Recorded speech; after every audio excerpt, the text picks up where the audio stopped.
నమస్కారం, welcome to Suman TV. నేను Gitanjali. September 8వ తారీఖు నుంచి 21వ తారీఖు వరకు మహాలయ పక్షాలు అంటే పితృదేవతల అనుగ్రహం పొందేటువంటి దివ్యమైన రోజులని చెబుతారండి. దేవతల కన్నా శక్తివంతులు పితృదేవతలు అంటారు. మనకేమైనా సమస్యలు ఉన్నా, మన నిత్య జీవితంలో మనం ఎదుర్కొంటున్నటువంటి అన్ని సమస్యలకి వారు ఒక పరిష్కార మార్గాన్ని చూపిస్తారు అంటారు. అలాంటి వారి అనుగ్రహం పొందాలంటే ఎన్నో విశేషమైన కార్యక్రమాలు చేయాలి అంటారు. అయితే అందులో ముఖ్యంగా హోమాలు అనేవి ఎంతో ప్రత్యేకం. అటువంటి కార్యక్రమాలు నిత్యాగ్ని ఆశ్రమం తరపున శ్రీని గురూజీ గారు నిర్వహిస్తూ ఉన్నారు. శ్రీని గురూజీ గారి గురించి చాలా మందికి తెలిసే ఉంటుందండి. గతంలో నిత్యాగ్ని ఆశ్రమం తరపున మనం వారాహి హోమం కూడా నిర్వహించాము. ఎంత సక్సెస్ అయిందో, అమ్మవారి అనుగ్రహం ఎంతగా పొందామో అందరికీ తెలుసు. కేవలం ఇవే కాదు, ప్రతి ఏడు కూడా విశేషంగా కార్యక్రమాలు చేస్తూ ఉంటారు. మరి ఈ పితృపక్షాల్లో వారు చేస్తున్నటువంటి కార్యక్రమాలు ఏమిటి, ఎక్కడ చేస్తూ ఉన్నారు, ఎవరెవరు ఆ కార్యక్రమంలో పాల్గొనొచ్చు, వీటన్నిటి వివరాలు ఇప్పుడు గురుగారి మాటల్లో విని తెలుసుకుందాం. మనతో పాటు ఉన్నారు నిత్యాగ్ని ఆశ్రమ నిర్వాహకులు శ్రీని గురూజీ గారు. వారితో మాట్లాడదాం. గురుగారు నమస్కారం అండి. శ్రీ గురుచరణ కమలేప్య. గురుగారు, పితృదేవతల అనుగ్రహం లేకపోతే అసలు ఏం జరుగుతుందండి? ఎలాంటి ఫలితాలు ఉంటాయి? తెలుసుకోవచ్చా? వీరు ఇలా ఉన్నారంటే వీరికి పితృదేవతల అనుగ్రహం లేదు అని గుర్తించవచ్చా మనం? గుర్తించవచ్చు అండి. జన్మకుండల్లో మీరు ఎప్పుడైనా గమనించి ఉంటారు, చాలామందికి పితృదోషం ఉన్నదని, లేదు పితృశాపం ఉన్నదని, లేదు సర్పదోషాలు ఉన్నాయని మీరు వినుంటారు కదా. సర్పదోషం కూడా రిలేటెడ్ టు పితృదోషమే. అవునండి. ఈ పితృదోషాలే సర్పదోషాలుగా ఫామ్ అవుతాయి అన్నమాట. పితృదోషాలు స్పెసిఫిక్గా ఉంటాయి, మళ్ళీ దానికి అడిషనల్గా సర్పదోషాలుగా ఫామ్ అవుతాయి. ఇప్పుడు మన జన్మకుండలలో తెలుస్తుందండి. పితృదోషాలు సర్పదోషాలు తెలుస్తాయి. సహజంగా వారికి వివాహంలో ఇష్యూస్ ఉంటాయి, లేట్ మ్యారేజెస్ ఉంటాయి, లేదు వివాహం తర్వాత ఇబ్బందులు ఉంటాయి, ప్రత్యేకించి సంతానానికి సంబంధించినటువంటి చాలా ఇబ్బందులు ఉంటాయి, లేదు వ్యాపారం చేసుకునే వాళ్ళకి ఆ వ్యాపారంలో ముందుకు ఎంత కష్టపడినా కానీ ముందుకు వెళ్ళలేకపోవటం, అన్నీ బాటిల్ నెక్స్ అనమాట, అవరోధాలుగా ఉంటాయి అన్నమాట. శాస్త్రం ఏం చెప్పిందంటే, మీకు ఎంతైనా పుణ్యం ఉండొచ్చు, మీరు చేసుకున్నటువంటి పుణ్యం, ఆ పుణ్యం యొక్క ఫలాన్ని అనుభవించాలి అని అంటే ఖచ్చితంగా పితృదేవతల యొక్క అనుగ్రహం ఉండాలి.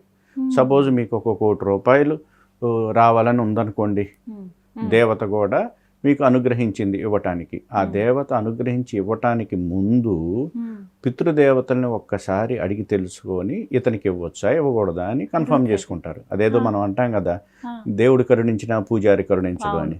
అంటే పితృదేవతల ఇంపార్టెన్స్ ఆ విధంగా చెప్పబడింది శాస్త్రాల్లో. పితృదేవతల్ని విస్మరించకూడదనమాట. దేవతలను విస్మరించినా కానీ ఇబ్బంది లేదు, కానీ పితృదేవతలను అయితే ఖచ్చితంగా విస్మరించకూడదు. గురుగారు, మరి ఈ పితృదేవతలను పూజించుకునే విధానం కానీ, లేకపోతే ముఖ్యమైన రోజులు కానీ ప్రత్యేకించి ఇలా అంటూ ఉంటాయా? ఎప్పుడెప్పుడు వారిని ఆరాధించాలండి? వాస్తవానికి ప్రతిరోజు పితృయజ్ఞం చేయాలమ్మా. పంచమహాయజ్ఞాల్లో పితృయజ్ఞం ప్రతిరోజు చేయాలి. అలా చేయలేనప్పుడు అమావాస్య తిథి రోజైనా వారి గురించి మనం స్మరణ చేయాలి. తిలతర్పణం కానీ ఇంకా వారికి సంబంధించిన ఏదైనా చేయొచ్చు అనమాట. లేదు వ్యతిపాత యోగం అని వస్తుంది, ఆ రోజైనా చేయొచ్చు. లేదు గ్రహణ సమయాల్లో చేయొచ్చు. లేదు ఇవన్నీ మనం చేయలేకపోయాం అనుకున్నాం అనుకోండి, ఖచ్చితంగా చేయాల్సినటువంటి సమయం అయితే పితృపక్షాలు. పితృపక్షాలు మర్చిపోకూడదు అనమాట. పితృపక్షాలు ఖచ్చితంగా ఆచరించాలి. ఆ పితృపక్షాల్లో కూడా నేను మిస్ అయిపోయానండి, తెలియలేదంటే పితృ అమావాస్య లాస్ట్ రోజు, అది మాత్రం మర్చిపోకుండా ఖచ్చితంగా ఆచరించాలి. ఇదొకటి గుర్తుపెట్టుకోవాలి అందరూ. కుదిరితే ప్రతిరోజు, ఒకవేళ చేయగలుగుతున్నారు వాస్తవానికి ప్రతిరోజు చెయ్యాలి. ఒకవేళ అవ్వలేదనుకుంటే ప్రతి నెల వచ్చే అమావాస్యకి చేసుకోవచ్చు. వీటికి సమయాలు అంటూ ఏమన్నా ఉంటాయండి? ఈ సమయానికే చేయాలి, ఉదయమా సాయంత్రం? మధ్యాహ్నం పూట మంచిదని శాస్త్రం చెప్పబడింది. మా పితృదేవతలకి మధ్యాహ్నం పూట మంచిదని. నేను ఒకటి కూడా విన్నాను గురుగారు, ప్రతి అమావాస్యకి పితృదేవతలు వచ్చి గుమ్మం ముందు నిలబడతారు, అందుకే మధ్యాహ్నం పూట వారికి పూజ చేయాలి, కనీసం పిండ ప్రదానం కానీ తర్పణం కానీ ఏమైనా వదలాలి అని అంటారు. పిండ ప్రదానం కానీ తర్పణాలు కానీ, వారి పేరు మీద రజతం అంటే ఇష్టం అనమాట పితృదేవతలకి. రజతానికి సంబంధించినటువంటి వస్తువులు దానం చేయటం కానీ, అన్నదానం చేయటం కానీ, తిలా హోమాలు చేయటం కానీ ఇలాంటివి చేసుకుంటారనమాట. ఏదో ఒక రూపంలో పితృదేవతని తృప్తిపరచాలి. వారు మనకి ఇమీడియట్ దేవతలు అన్నమాట. మనకి ఆది దేవతలకి మధ్యలో ఉన్నటువంటి దేవతలు కాబట్టి వారికి రెస్పాన్స్ చాలా ఈజీగా ఉంటుంది అన్నమాట. మరి వారి అనుగ్రహం పొందాము అని తెలిసే సంకేతాలు ఏమిటండి? ఎటువంటి సంకేతాలు వారు తెలుసుకోవచ్చు? సర్వ కామ్యాలని, అన్ని రకాల కోరికల్ని తీర్చేటువంటి దేవతలు. మ్మ్. ప్రధానంగా మన మీద వారికి ఏదో ఒక రూపంలో ఎఫెక్షన్, డిఎన్ఏ కనెక్షన్స్ ఉంటాయి కాబట్టి, మ్మ్. ఎఫెక్షన్ ఉంటుంది కాబట్టి, మ్మ్. ఆ రుణం తీర్చుకునే విధానంలో మ్మ్. మనం మనం వారి బిడ్డలం కాబట్టి, ఆ రుణం తీర్చుకునే విధానంలో వారు గనక తృప్తి పొందితే ఫస్ట్ వాళ్ళు ఇచ్చేది ధనాన్ని, సుఖాన్ని, ఆరోగ్యాన్ని. ఓ. మ్మ్. ఇది శాస్త్రమే చెప్పింది. ధనం, సుఖం, ఆరోగ్యం, ఇంకా అంతకన్నా మనిషి జీవితానికి అవునండి. ఇంకేం కావాలండి? నమస్సదాసుతోషాయ సుఖాయ సుఖదాయ చ అనేది ఒక బ్రహ్మ రాసినటువంటి స్తవనంలో ఉంటుందన్నమాట. సుఖాన్ని ఇస్తారు వాళ్ళు. రుచి ప్రజాపతి రాసినటువంటి స్తవనంలో అయితే ఆరోగ్య ప్రదాత అని కూడా రాసిందనమాట. సర్వ కామ్యాలను, అన్ని కోరికలను వీరు తీరుస్తారని కూడా చెప్పబడింది. దేవతల కంటే వెరీ పవర్ఫుల్ అండ్ ఇమీడియట్గా మనకి అనుగ్రహాన్ని ప్రసాదించేవారని చెప్పబడింది అనమాట. కాబట్టి పితృదేవతల్ని విస్మరించకూడదు, వారికి సంబంధించినటువంటి ఏ విధానాలను, విధులను కానీ. అందుకే ఇందాక మీరు చెప్పినట్టుగా కుదిరితే ప్రతిరోజు, కుదరని పక్షంలో అమావాస్యకి, అది కుదరకపోతే ఈ మహాలయ పక్షాలు 15 రోజులు. ఇప్పుడు మనకి సెప్టెంబర్ 8 నుంచి 21వ తారీఖు వరకు రాబోతున్నాయి. ఇక అది కుదరకపోతే చివరి రోజైన మహాలయ అమావాస్యకైనా సరే. గురుగారు, పితృదేవతలకు సంబంధించి కొన్ని సందేహాలండి. నిత్యం ప్రేక్షకులు అడిగేవి ఇవి. అందులో ముఖ్యమైనది, గతించిన వారి ఫోటోలు, వారి రూపాలు కానీ ఇంట్లో పెట్టుకోవచ్చా? అసలు ఇంట్లో పెట్టుకోవాలనుకుంటే కనుక ఏ గదిలో మంచిది, అలాగే ఏ దిశలో వారి ఫొటోస్ ఉంచితే మంచిది అంటారు? ఖచ్చితంగా గతించిన వారి ఫోటోలు ఇంట్లో పెట్టుకోవాలమ్మా. పెట్టుకోవాలి. ఆ నెక్స్ట్ జనరేషన్స్కి పిల్లలందరూ చూపించాలి. వీరు మా నాన్నగారు, మా తాతగారు, మా ముత్తాతగారు అని ఖచ్చితంగా నెక్స్ట్ తరాల వాళ్ళకు కూడా మన పూర్వతరాల వారి గురించి చెప్పాలన్నమాట. సహజంగా దక్షిణ ముఖంలో పెట్టుకుంటారు, దక్షిణ గోడకి పెట్టుకుంటారన్నమాట. పితృదేవతల ఫోటోలు లేకుండా ఇల్లు ఉండకూడదు. ఖచ్చితంగా ఉండాలి. మరి ఏ గదిలోనండి ప్రముఖంగా? అంటే ఎంట్రన్స్, ఇప్పుడు హాల్, ఎక్కడైనా పెట్టుకోవచ్చమ్మా, పర్వాలేదు, ఎక్కడైనా పెట్టుకోవచ్చు. దక్షిణ ముఖాన ఉంటే మంచిదని. ఏ గదిలోనైనా ఉండొచ్చు అని అంటున్నారు. ముఖ్యమైన సందేహం ఏంటంటే, చాలా మంది ఇళ్లలో నేను కూడా గమనించాను, దేవతలతో పాటు ఇప్పుడు దీపారాధన చేస్తూ ఉంటారు ప్రతినిత్యం. ఒక మండపం లాగా ఏర్పాటు చేసుకుంటారు, దేవుడి గది అని ప్రత్యేకంగా ఉంటుంది. ఆ దేవుడి గదిలో కూడా గతించిన వారి ఫోటోలు పెట్టి దేవతలను ఆరాధించినట్టుగానే వారిని కూడా ఆరాధిస్తూ ఉంటారు. పువ్వులు పెట్టడం, లేకపోతే ఏదన్నా నివేదన చేసిన వారికి కూడా నివేదన చేయడం, అగరబత్తి, హారతి ఇవ్వటము, ఇవన్నీ కూడా చూస్తూ ఉంటాం. అలా దేవుడి పటాలతో పాటుగా గతించిన వారి పటాలు కూడా ఉంచొచ్చా? ప్రత్యేకించి ఉండకూడదు అని ఏమి లేదమ్మా. కాకపోతే ఇక్కడ ఏంటంటే, గతించిన వారి ఫోటో అక్కడ ఉన్నప్పుడు మనం ఎమోషనల్గా కనెక్ట్ అవుతాం వాళ్ళతోటి. వారి గురించి మనం గుర్తు చేసుకోవటం, వారితో గతంలో జరిగినటువంటి అనుభవాలను గుర్తు చేసుకొని ఎమోషనల్గా ఫీల్ అయ్యి, పూజ గదిలో మనం ఏమి చేయాలనుకుంటున్నామో అది చేయలేకపోతాం అన్నమాట. దేవత కంటే ఎక్కువ ప్రిఫరెన్స్ ఈ ఫోటో అట్రాక్ట్ చేస్తుంది అనమాట.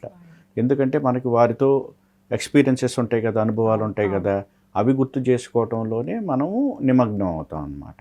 అలా పెట్టుకోవాలి అని అనుకుంటే దివ్య పితృదేవతలైనటువంటి మూర్తి రూపాల్లో ఉన్నటువంటి 4 పితృదేవతల ఫోటోలు పెట్టుకోవచ్చు అనమాట. వారు కూడా దేవతలే కాబట్టి పితృదేవతల ఫోటోలు పెట్టుకోవచ్చు. కానీ మన ఇమ్మీడియట్ రిలేషన్, ఇప్పుడు మా అమ్మగారు లేరు, మా అమ్మగారి ఫోటో లక్ష్మీదేవి ఫోటో పక్కన పెట్టుకున్నాను అనుకోండి, నాకు లక్ష్మీదేవి కంటే మా అమ్మగారే బాగా కనెక్ట్ అవుతారనమాట. సో ఆ కనెక్టివిటీ ఉండకూడదు. వారు గతించిపోయి ఉన్నారు కాబట్టి వారి గురించి నేను స్మరించుకోవాలి, అంతేగాని ఆ ఎమోషనల్ కనెక్టివిటీ ఉండకూడదు అనమాట. అలాగే అంటే ప్రత్యేకంగా వారిని మాత్రం ప్రత్యేకించి పెట్టుకొని వారికి నమస్కారం చేసుకోవటం, అదేవిధంగా మన పిల్లలకి చూపించుకోవటం, వీరు మా అమ్మగారు అని నేను చెప్పుకున్నప్పుడు వాళ్ళు ఫీల్ అవటం. రేపొద్దున ప్రతి ఒక్కళ్ళ పరిస్థితి అదే కదా, ఆ విధంగా వారు కూడా ఆ సంస్కారాన్ని నెక్స్ట్ జనరేషన్స్కి తీసుకువెళ్తారు. కొందరు ఇళ్లలో చూస్తాం కదండి, ఎంత గొప్పగా తరతరాల ఫొటోస్ అలా ఉంటాయి. అవునండి, తాతగారండి, ముత్తాతగారు ఇలా ఉండి పాత ఫోటోలు అసలు అవి అయినా సరే చాలా భద్రపరిచి ఖచ్చితంగా ఉండాలి. ఖచ్చితంగా అలా ఉండాలి. మన నూతన గృహం కట్టుకున్నాము అంటే ఖచ్చితంగా పితృదేవతలకు సంబంధించిన ఫోటోలు అయితే మాత్రం ఉండాల్సిందే. అలాగే కొంతమంది గురుగారు ప్రతిరోజు అండి ఉదయం ఇప్పుడు కాఫీ ఏదైనా చేసుకుంటే కాఫీ పెడుతూ ఉంటారు వారికి, భోజనం కానీ టిఫిన్ కానీ ఏదైనా సరే నిత్యం వీరు ఏవైతే ఆహారం తీసుకుంటారో పానీయం కానీ ఏదైనా అది వారికి సమర్పిస్తూ ఉంటారు ప్రతిరోజు అది ఫోటో దగ్గర పెట్టడం. ఆ విధంగా పితృదేవతను గుర్తు చేసుకోవటమే కదా, అవును, అది మంచిదే, తప్పేం కాదు. మంచిదే అలా చేయటం అనేది. మంచి అలవాటు అది. ఆ విధంగా పితృదేవతలను స్మరిస్తారు. పితృదేవతలు ఏం చెప్పారు అని అంటే, మీ రిలేషన్స్ ఎవరైతే గతించి ఉన్నారో వారి రూపాన్ని మీరు తలుచుకొని మీరు చేసేటువంటి కర్మల్లో మమ్మల్ని తృప్తిపరుస్తున్నారు, ఆ విధంగా మేము కూడా తృప్తి పడుతున్నామని చెప్తారు. కాబట్టి ఖచ్చితంగా ఈ ఎనర్జీస్ అక్కడ స్టోర్ అవుతాయి అన్నమాట. కాబట్టి ఖచ్చితంగా చేయొచ్చు. అదే కాకుండా ప్రతిరోజు వారు తినేటువంటి ఆహారంలో మొదటి ముద్ద తీసి పక్కన పెట్టడం, కాకికి తీసుకువెళ్ళి పెట్టేవాళ్ళు ఎక్కువ మంది ఉంటారు. మొదటి ముద్ద తీసి పెడుతుంటారు, అలా కూడా స్మరించుకోవచ్చు. ఇప్పుడు మొదటి ముద్ద తీసి పెడతారు, నాన్ననో ఎవరో తలుచుకుని పెడతాం.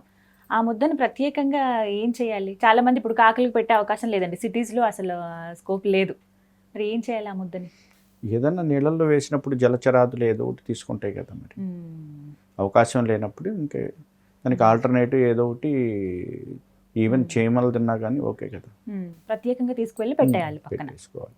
విన్నారు కదండి, నిత్యాగ్ని ఆశ్రమం తరపున కాశీలో సెప్టెంబర్ 8వ తారీఖు నుంచి ప్రారంభిస్తాయంటే భాద్రపద పౌర్ణమి అయిన తర్వాత వచ్చేటువంటి పాడ్యం ఏదైతే ఉందో అప్పటి నుంచి 21వ తారీఖు మహాలయ అమావాస్య, ఈ పక్షం రోజులు ఏవైతే ఉన్నాయో ఇవన్నీ కూడా పితృదేవతలు భూమి మీదకి వచ్చి ఉండేటువంటి సమయం అని చెప్తారు. వారి అనుగ్రహం పొందాలంటే మనం చేసేటువంటి దివ్యమైన కార్యక్రమాలు అవి ఎంతో విశేషంగా ఉండాలి. అటువంటిది కాశీ లాంటి మహాక్షేత్రంలో నిత్యాగ్ని ఆశ్రమం తరపున తిలాహోమం నిర్వహిస్తున్నారు. చాలామందికి సమయం ఉండదు మన ఇళ్ళ దగ్గర చేసుకోవడానికి కావచ్చు. గురుగారు చెప్పినట్లుగా ప్రతిరోజు అసలు మనం పితృదేవతల అనుగ్రహం పొందడానికి వివిధ పూజలు అవి చేసుకోవాలంటారు. కానీ మనలో చాలామంది కుదరని పక్షంలో సంవత్సరంలో ఈ 15 రోజులైనా వారి కోసం అంటూ మనం కొన్ని కార్యక్రమాలు చేయాలి. కాబట్టి తిలాహోమం ఎంతో శ్రేష్టం అంటారు. అటువంటి తిలాహోమాన్ని మీరు జరిపించుకోవాలనుకుంటున్నాం అంటే కనుక స్క్రీన్ మీద నేను మీకు నెంబర్ ఇస్తాను. అలాగే nityagni.com ఈ వెబ్సైట్ ద్వారా కూడా మీరు అని సంప్రదించవచ్చు. మీకు ఒక షీట్ అనేది ఇవ్వడం జరుగుతుంది, అంటే ఒక ఫామ్ లాగా ఇస్తారనమాట. అందులో గతించిన వారి పేర్లు మీరు అక్కడ రాయొచ్చు. అలాగే పేరు, గోత్రాలు కూడా, మీ పేరు, మీ కుటుంబ సభ్యుల పేరు, గోత్రం అనేది ఉండాలి. అలాగే గతించిన వారి పేర్లు కూడా తల్లి తరపు నుంచి అలాగే తండ్రి తరపు నుంచి ఎవరికైతే చేయించాలనుకుంటున్నారో అవన్నీ పేర్లు మీరు రాయండి. మీకు ఈ 15 రోజుల పాటు వారి పేరు మీద తిలాహోమం అనేది నిర్వహిస్తున్నారు. సుమారుగా రోజుకి 100 రూపాయలు కూడా ఖర్చు అంటే అర్థం చేసుకోవచ్చు. ఒక 1500, 1600 మధ్యలోనే మీకు ఖర్చు అయ్యే అవకాశం ఉంటుంది. సాధారణంగా మనం బయటికి వెళ్తే ఎక్కడైనా ఒక సినిమాకో లేకపోతే ఎక్కడికైనా వెళ్తే మనం గడిపే ఖర్చు ఇది ఒక 2000 వరకు అవుతుంది. అంతకన్నా తక్కువే అనే చెప్పుకోవాలి. రోజుకు ఒక 100 రూపాయలు కూడా ఖర్చు అవ్వదంటే అర్థం చేసుకోండి. అలాగే ఇంకా విశేషంగా కేవలం తిలాహోమమే కాదు, అక్కడ ఉండేటువంటి వేద విద్యార్థులు కావచ్చు, సాధువులు కానీ అలాగే వేద పండితులు కానీ వీరికి ద్వాదశి రోజున అన్నదానం కావచ్చు, వస్త్రదానం కానీ వారికి దక్షిణ కూడా ఇవ్వడం జరుగుతుందండి.